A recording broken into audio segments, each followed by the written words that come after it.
ভয়াবহ বন্যায় আক্রান্ত ফেনীর পরশুরাম, ছাগলনাইয়া, সোনাগাজী সহ অনেক এলাকার পানিবন্দী মানুষকে এখনও উদ্ধার করা যায়নি।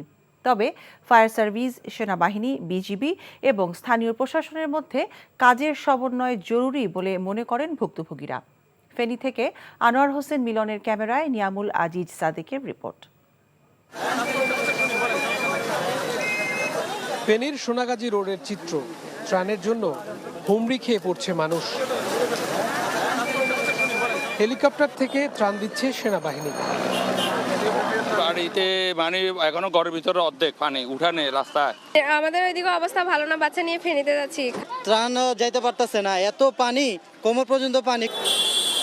এখনো অনেক মানুষ খাবার এবং বিশুদ্ধ পানির সংকটে আছেন বলে অভিযোগ আছে। নিচতলায় যে রাস্তার ওই পাশ নিচতলায় একদম পানি ভরপুর। যারা আটকা আছে এদেরকে খাওয়ায় বাঁচানোর সবথেকে দায়িত্ব বেশি আর কি। গত কয়েকদিন 5,000-এর বেশি মানুষকে উদ্ধার করেছেন বলে জানান ফায়ার সার্ভিসের এই কর্মকর্তা। আমাদের যদি পানি কমে যায়, আমাদের গাড়িগুলো যদি প্রান্তিক এলাকার মধ্যে পৌঁছতে পারে, আমরা অল্প সময়ের মধ্যে যারা বিভিন্ন জায়গায় আটকে আছে তাদেরকে উদ্ধার করতে সক্ষম হব। স্বেচ্ছাসেবকদের দাবি, বিস্তীর্ণ এলাকায় উদ্ধার কার্যক্রম সমন্বিতভাবে পরিচালিত হচ্ছে না। এই রোডে আজকে আনলেও প্রায় কয়েক হাজার ত্রাণ ঢুকছে, কিন্তু তারা কি করতেছে যে রোড সাইডে ত্রাণ দেওয়া চলে যেতেছে, এরকম পাশের লোকেরা জমাইতেছে। আপনার যে নৌকা, যেই মাধ্যমে আমরা তাদের কাছে পৌঁছাতে পারি, সেই মাধ্যমটা আমরা পাচ্ছি না।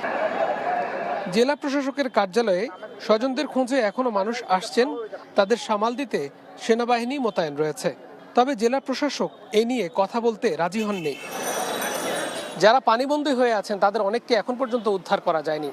বিজিবি এবং অন্যান্য বাহিনী তারা বলছে আগামী 2 দিনে তাদেরকে উদ্ধার করবেন, কিন্তু এখন পর্যন্ত সেই মানুষগুলো যারা খোলা আকাশের নিচে ছাদে আছেন তাদের কাছে শুকনো খাবার পৌঁছানো সম্ভব হয়নি, কিংবা অনেক মানুষকে উদ্ধার করাও সম্ভব হয়নি। Niamul Aziz Sadek, NTV news, Sonagazi, Feni.